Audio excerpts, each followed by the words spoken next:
PCT's Infinity 90.4 FM reflecting you.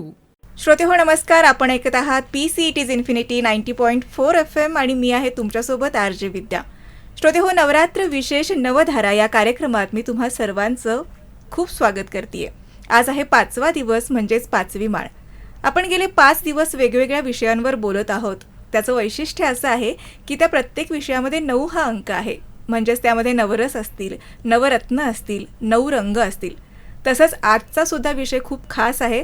आज आपण बोलणार आहोत विक्रमादित्य दरबारातील नवरत्न यांच्यावरती. आणि श्रोते हो, याच्यासाठीच आपल्याला गप्पा मारण्यासाठी किंवा बातचीत करण्यासाठी आपल्या इन्फिनिटीच्या स्टुडिओमध्ये आलेले आहेत असिस्टंट प्रोफेसर इतिहासाचे छानदास नाईकवाडे. तुमचं सर खूप मनापासून स्वागत. धन्यवाद. तर आज आपण बोलणार आहोत विक्रमादित्यांच्या नवरत्न या दरबाराबद्दल. आपण लहानपणापासून विक्रमादित्याच्या गोष्टी ऐकत आलेलो आहोतच, पण हा दरबार नेमका काय आहे, या दरबारामध्ये नवरत्न म्हणजे नेमके कोण कोण असतात हे बऱ्याच जणांना माहिती आहे, काही जणांना नाही माहिती. बऱ्याच गोष्टी याच्या आपण ऐकलेल्या आहेत, पण त्या पुन्हा एकदा आठवणीत आणून देणं आणि त्यांची कौशल्य काय आहेत हे सगळ्यांपर्यंत पोहोचवणं हे नवरात्रीच्या निमित्तानं आज आपल्या इथून होणार आहे. तर त्याबद्दलच आज आपण गप्पा मारणार आहोत. तर पुन्हा एकदा तुमचं स्वागत.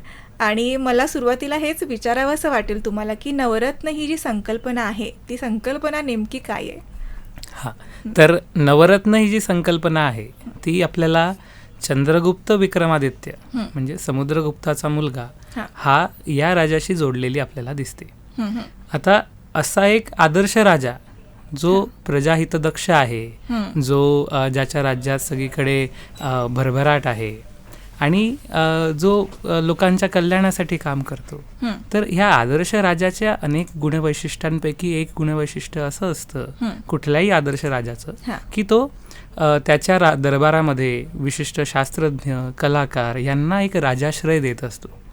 मग चंद्रगुप्त विक्रमादित्य जर आदर्श राजा असेल तर मग त्यांनी या दरबारात कोणाकोणाला आश्रय दिला, तर ह्यावरून त्याचं महत्त्व, त्यावरून त्याचं ग्रेटनेस ही ठरत असते.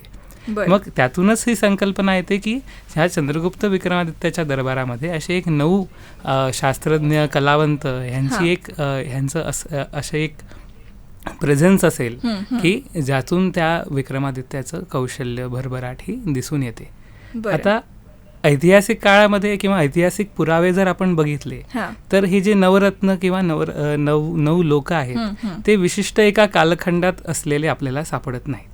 त्यातल्या 3 विषयी तर आपल्याला ऐतिहासिक माहिती काहीच सापडत नाही. आणि कालिदास जर सोडला तर इतर जे काही नवरत्न आहेत तर त्यांचा जो कालखंड आहे तो ह्या चंद्रगुप्त विक्रमादित्याशी आपण जोडू शकत नाही.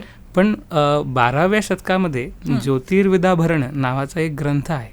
त्या 12व्या शतकात लिहिला गेलेल्या ज्योतिर्विदाभरण या ग्रंथामध्ये ही नवरत्नांची संकल्पना आणि त्याच्या बाबतीतला एक श्लोक येतो. तर मग ऐतिहासिक तथ्य जर आपल्याला सापडत नाही तर मग नवरत्न का बरं आपल्याला इथे दिसतात?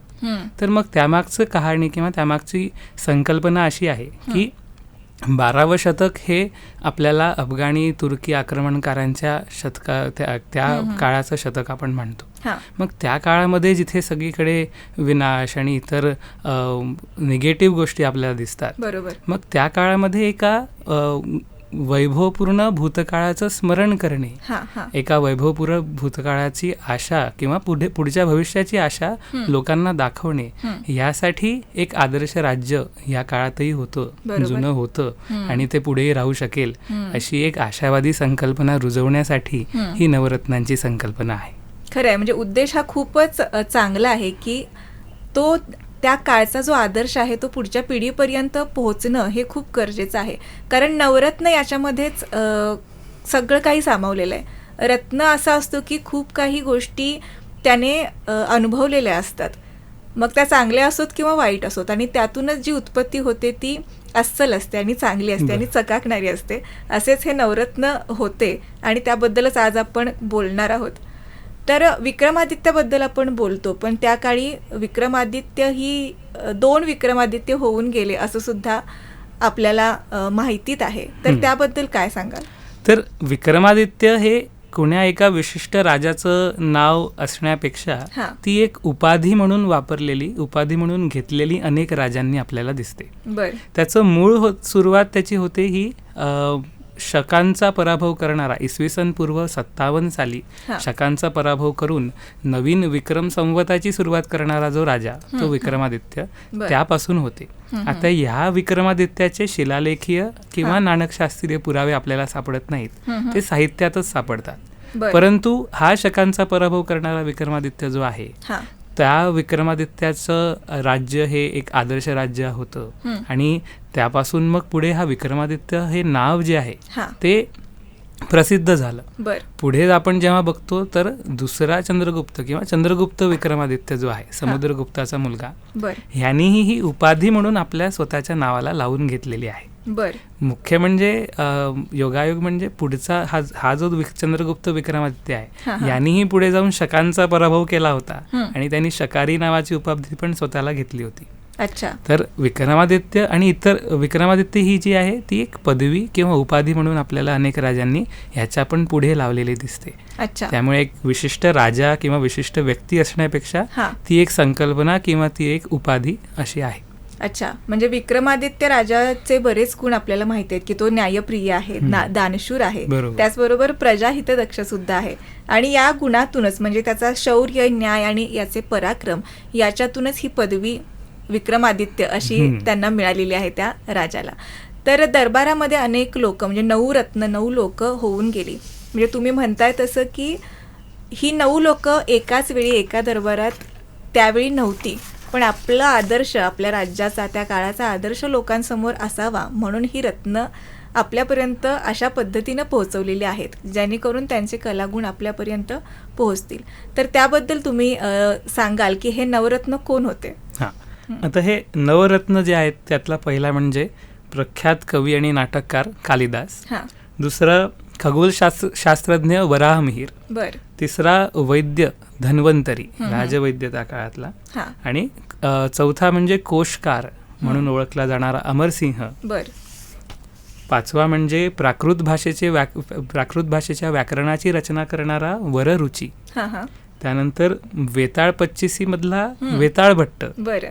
आणि एक वास्तुशास्त्रज्ञ असलेला शंकू, हां. ज्योतिषी असलेला क्षपणक बर. आणि एक कवी घटखरपर.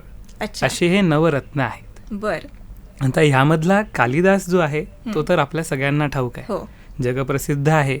आणि भारतीयांनाच नव्हे तर जेव्हा ब्रिटिश भारतात आले त्यांनी संस्कृतचा अभ्यास सुरू केला तेव्हा त्यांनाही भुरळ घालणारा, त्यांना अक्षरशः वेड लावणारा हा कवी आणि नाटककार आहे.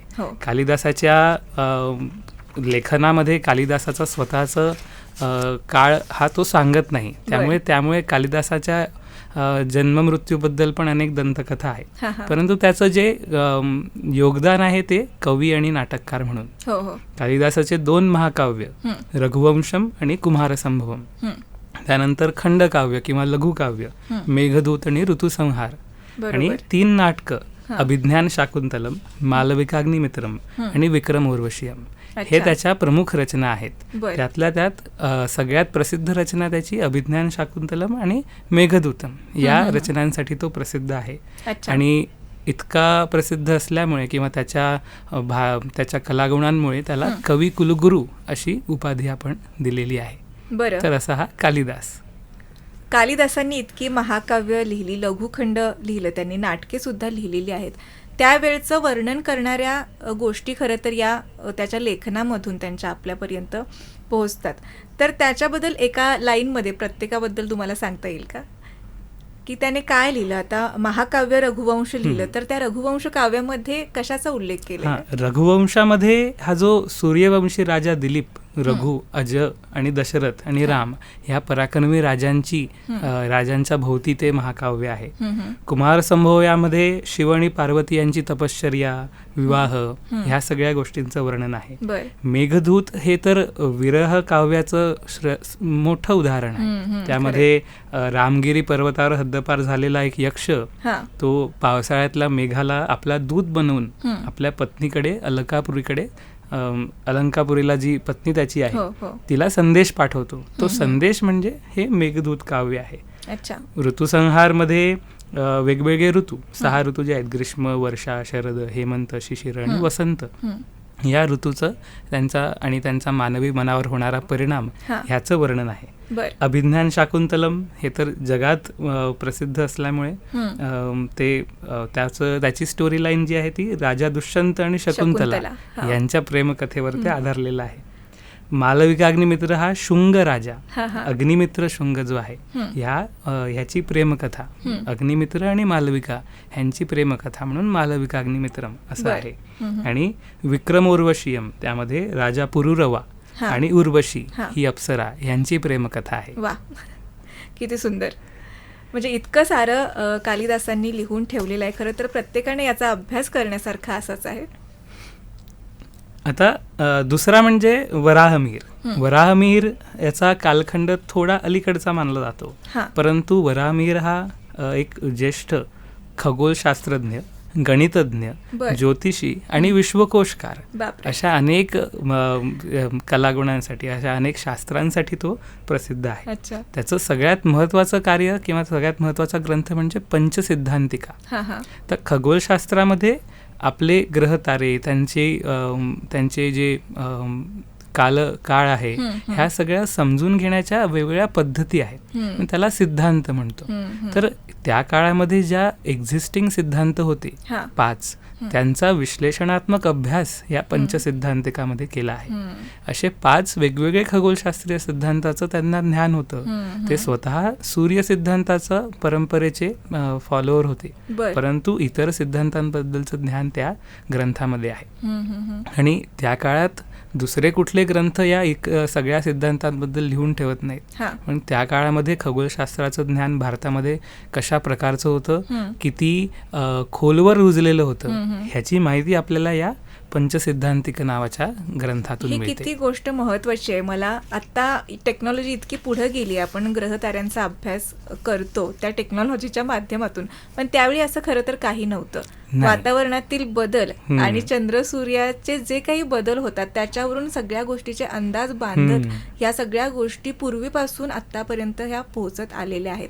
म्हणजे आपल्या पूर्वजांनी कितीतरी मोठं काम आपल्यासाठी करून ठेवलेलं आहे. खरं तर आणि त्याचं आपल्याला अनेक वेळा असं दिसतं की आपल्या पूर्वजांनी जेव्हा काम केलं, काहीतरी शास्त्र लिहिले, तेव्हा त्या विशिष्ट प्रसिद्धी मला व्यक्तीला मिळावी असं म्हणून लिहिले नाहीत. आणि त्यामुळे अनेक ग्रंथ, अनेक प्रकारचं ज्ञान हे आता आपल्याकडे नाही आहे. पण पंचसिद्धांतिक नावाचा ग्रंथ असल्यामुळे आपल्याला त्याची एक प्रचिती मिळते की कितपत खोलवर ते रुजलेलं आहे. खरं आहे. आणि हे ग्रहतारे जे आहेत ते आपल्या आयुष्याशी कितीतरी जवळचे आहेत किंवा ते रिलेट करतात. ग्रहताऱ्यांनुसार आपलं आयुष्य सुद्धा बदलत असतं आणि याचा अभ्यास कुठेतरी त्यावेळी केला गेला. तर त्यामध्ये ह्याचं आपण फल ज्योतिष्य म्हणतो. तर आपल्या जीवनावर होणारा जो परिणाम आहे त्याबद्दलही 2 ग्रंथ त्यांनी लिहून ठेवलेत. बृहत जातक आणि लघु जातक हे फल ज्योतिष्यावरील महत्वाचे ग्रंथ समजले जातात. क्या बात आहे. पुढच्या नवरात्रांपैकी आपले तिसरे रत्न कोण आहेत बरं? धन्वंतरी. तिसरे जे आहेत ते धन्वंतरी. पण आणि धन्वंतरींच्या बाबतीत या 3 विशिष्ट 3 याच्यामध्ये आपण त्याचा संदर्भ किंवा समजून घेऊ शकतो. आता पहिला संदर्भ धन्वंतरींचा म्हणजे आयुर्वेदाचे आद्य प्रवर्तक धन्वंतरी, म्हणजे समुद्र मंथनामधून अमृताचा कलश घेऊन जे प्रकट झाले ते धन्वंतरी.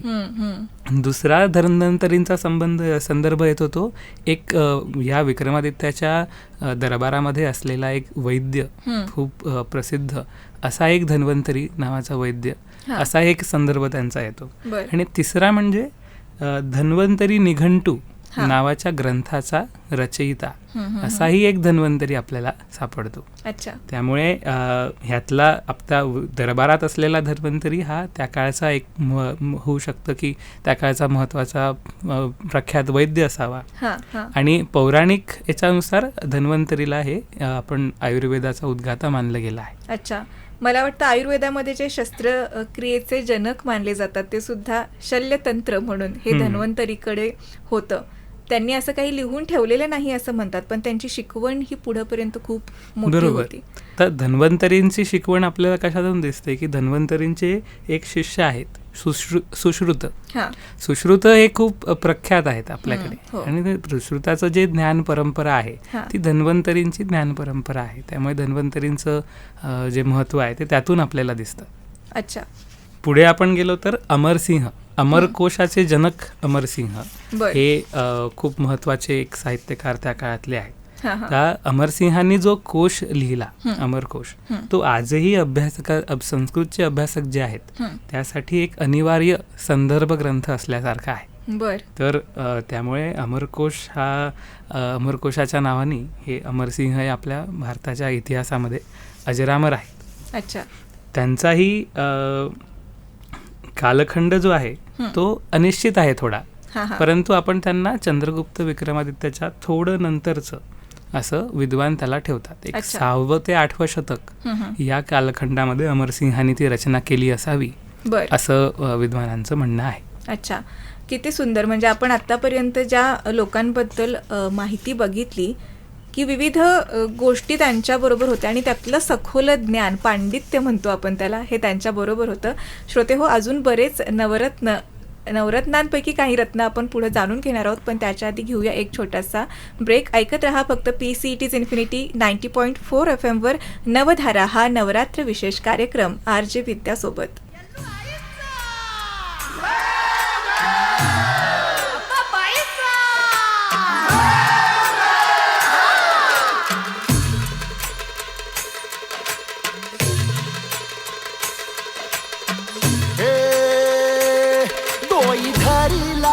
धरिला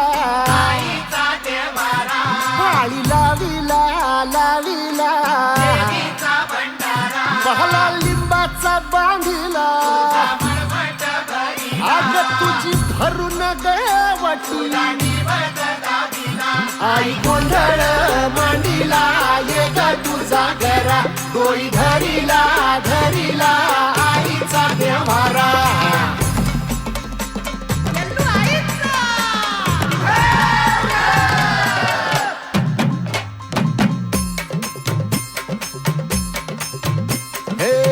हाती परडी कुंकू भाळी अंतरितवली ज्योती ग भंडाऱ्याची मुठ उधळली बाप जळली कोटी ग सेवेसाठी आलो दुरुनी तूच जीवाचा जीव स्वामी होऊ दे मंगल आई ग.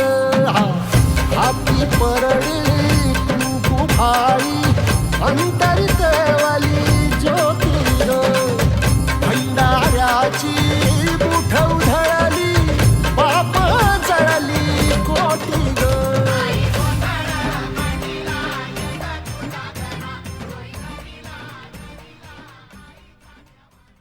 नमस्कार. तर आपण पुढच्या नवरत्नाकडे वळूयात. हो. तर वररुची हा एक पुढचा नवरत्नांपैकी पुढचा जो अभ्यासक आहे तो वररुची म्हणून ओळखला जातो. तर वररुचीचं कॉन्ट्रीब्युशन काय आहे तर प्राकृत भाषेचा अभ्यासक. आपल्याकडे संस्कृतचं ग्रामर आहे, पण प्राकृत भाषेचं व्याकरणाचा अभ्यासक म्हणून वररुची हा ओळखला जातो. आणि वररुचीचा जो ग्रंथ आहे त्याचं नाव प्राकृत प्रकाश असं आहे. आणि प्राकृत प्रकाश हा ग्रंथ आपल्या मराठी लोकांसाठी का महत्वाचा आहे तर प्राकृत प्रकाशमध्ये प्राकृत भाषेचं व्याकरण आणि त्यातलं महाराष्ट्री प्राकृत याबद्दलचे संदर्भ आले आहेत. त्यामुळे मराठी भाषा ही किती जुनी आहे, ही किती प्राचीन आहे, त्याचा उगम कसा आहे ह्याबद्दलचे नियम, ह्याबद्दलचं व्याकरणीय माहिती जी काही आहे ती सगळी ह्या ग्रंथामध्ये आली आहे. त्यामुळे मराठी भाषेचं प्राचीनत्व सिद्ध करण्याच्या दृष्टिकोनातून हा ग्रंथ खूप महत्वाचा आहे. त्यामुळे प्राकृत प्रकाश आणि वररुची हे दोन्ही त्यातल्या त्यात मराठी लोकांना हे जास्त महत्वाचे आपण त्यांना असं म्हणू शकतो. पुढचं आहे वेताळ भट्ट. तर वेताळ भट्टाला आपण विक्रम वेताळच्या गोष्टींमधून ओळखतो. हो. तर विक्रम आणि वेताळमधला जो वेताळ आहे त्याचंच नाव वेताळ भट्ट असं आहे. बरं. आणि वेताळ भट्टाचे पण आता पुढे आपल्याला काही ऐतिहासिक संदर्भ मिळत नाहीत. तो हो. आपल्याला गोष्टी रूपानेच आपल्याला बघायला मिळतो. कळतो. आणि ह्या गोष्टींमध्ये तो राजाच्या मानगुटीला धरलेला हो. असतो आणि मग तो त्याला प्रश्न विचारतो. अशा या विविध सिंहासन बत्तीशी, वेताळ पंचवीशी ह्या अशा प्रकारच्या गोष्टींमधून तो आपल्याला वेताळ भट्ट बघायला आपण मिळतो. लहान असतापासून खरं तर याच गोष्टी ऐकत मोठे झालेलो आहोत. आता शेवटचे जे 3 आहेत, घटखरपर, क्षपणक आणि शंकू, ह्या तिघांबाबत मात्र ऐतिहासिक माहिती काहीच मिळत नाही.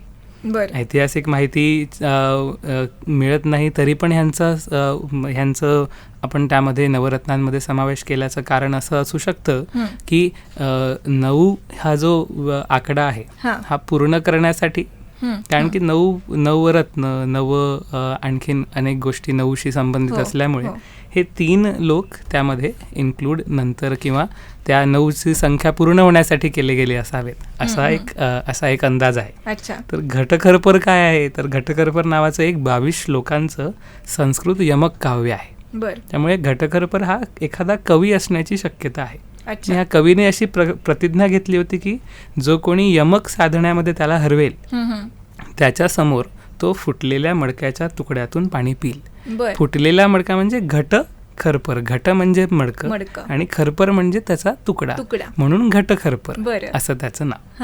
आता दुसरा त्याच्यानंतरचा क्षपणक. आता क्षपणक हा एक विशिष्ट व्यक्तीचं नाव नाही. क्षपणक हा शब्द जैन किंवा बौद्ध भिक्खूंसाठी वापरला जातो. त्यामुळे त्या काळामध्ये हा क्षपणक नावाचा कोणी व्यक्ती असावा असं इतिहासकार मानत नाहीत, पण त्याचं आपण समावेश या नवरत्नांमध्ये केलेला आहे. शेवटचा म्हणजे शंकू. त्या शंकू नावाच्या व्यक्तीबद्दलही काही ठोस पुरावे तसे आपल्याला मिळत नाहीत. परंतु काही जुन्या पारंपरिक याद्यांमध्ये त्याचा उल्लेख वास्तुशास्त्रज्ञ म्हणून केलेला आहे. तर ह्याचं पण समावेश, ह्या तिघांचाही समावेश तो 9चा आकडा पूर्ण करण्यासोबतच विविध विषयांचे लोक कसे त्या दरबारात आहेत. केवळ साहित्यिक कवीच नाहीत, केवळ खगोलशास्त्रज्ञच नाहीत, तर इतर प्रकारचे लोकही त्या दरबारामध्ये समाविष्ट आहेत असं सांगण्याचा प्रयत्न यातून केला गेलेला आहे. कारण नवरत्न ही संकल्पना मुळातच आदर्श राज्याशी आपण जोडून बघतो आहे. मग आदर्श राजाचा आदर्श दरबार, मग तो आदर्श दरबार कधी होईल, तर खगोलशास्त्रज्ञ, कला पारंगत लोक, कवी आणि वेगवेगळ्या क्षेत्रांचं ज्ञान असलेले जेव्हा त्यामध्ये असतील, त्यांचं रिप्रेझेंटेशन जेव्हा तिथे असेल, तेव्हाच तो आदर्श दरबार होईल. आणि म्हणूनच विविध विषयांच्या लोकांचं काही ऐतिहासिक पुरावे नसतानाही त्याच्यामध्ये आपण समावेश केला आहे, कारण ती आदर्श राज्याची संकल्पना आपल्याला समोरच्या पिढीला समजवून सांगायची आहे. समोरच्या पिढीला आपल्याला ती आशा द्यायची आहे की आत्ताची जरी परिस्थिती वाईट असली तरी प्राचीन काळी असा एक विक्रमादित्य नावाचा राजा होऊन गेला. त्या राजाच्या दरबारात असे अनेक वेगवेगळे कलावंत शास्त्रज्ञ होते आणि त्यामुळे एक आशा तुम्ही ठेवा की उद्या जाऊन पुढेही असा एखादा राजा येऊ शकेल. आशा हरू नका, आशावादी राहा, असा एक संदेश या नवरत्नांच्या संकल्पनेतून आपल्याला द्यायचा आहे. खरंय, तुम्ही खूप छान सांगितलं शेवटी की हे जे आदर्श आहेत ते आपण आदर्श घेतले पाहिजेत. आणि आत्ताच्या युगात गोष्टी वेगळ्या आहेत, म्हणजे या गोष्टी तर आत्ता आहेतच. खगोलशास्त्राचा अभ्यास आपण करू शकतो, ज्योतिषशास्त्र आहेच, संस्कृतमध्ये आहे, पण या व्यतिरिक्त अजून आत्ता शाखा इतक्या वाढलेल्या आहेत की त्या प्रत्येकामध्ये अभ्यास करून आपलं स्वतःचं एक स्थान निर्माण करणं किंवा त्यातलं सखोल ज्ञान घेतल्यानंतर ते इतरांपर्यंत पोहोचवणं आणि आपण त्यात पांडित्य मिळवणं हे खूप गरजेचं आहे. म्हणजे कुठल्याही छोट्या छोट्या गोष्टीवरून निराश न होता, बाजूला न हटता, कितीही त्रास झाला, कितीही गोष्टी आपल्या समोर अडचणीच्या आल्या तरी त्या अडचणी बाजूला ठेवून आपण आपलं ध्येय गाठणं आणि तो अभ्यास सतत चालू ठेवणं, आणि हा आपला अभ्यास जो आहे तो आपल्यापुरतंच न राहता तो समाजापर्यंत कसा पोहोचेल आणि त्या समाजासाठी कसा तो उपयोगी ठरेल, ही एक गोष्ट आपल्या डोक्यात ठेवून त्या विचारानं जर आपण हे करत गेलो तर आपला समाज घडायला फार वेळ लागणार नाही. कारण ज्ञान दिल्यानं ज्ञान वाढत असतं आणि हे ज्ञान प्रत्येकाला दिलंच पाहिजे. अजून एक गोष्ट मला सांगावीशी वाटते की विक्रमादित्याच्या दरबारात किंवा कुठलाही राजा असला तरी त्याच्या दरबारामध्ये अशी लोकं होती जी प्रत्येक विषयामध्ये पारंगत होती. आता शिवाजी महाराजांचं म्हटलं तर त्यांचं अष्टप्रधान मंत्रिमंडळ होतं. ते प्रत्येकजण वेगवेगळ्या गोष्टी सांगून किंवा आपल्या विचारानं गोष्टी पुढं करत होतं. तर अशा माइंडसेटमध्ये आपण नाही राहिलं पाहिजे की मीच एकटा हे सगळं करू शकतो. ज्याच्याकडे जे नॉलेज आहे ते त्याला ते काम करू देणं आणि सगळ्यांना सोबत घेऊन ते करणं हे खूप गरजेचं आहे. तर सर, तुम्ही इथे आलात आणि ही खूप छान माहिती आमच्यापर्यंत पोहोचवलीत त्याबद्दल खूप खूप धन्यवाद. खूप खूप धन्यवाद.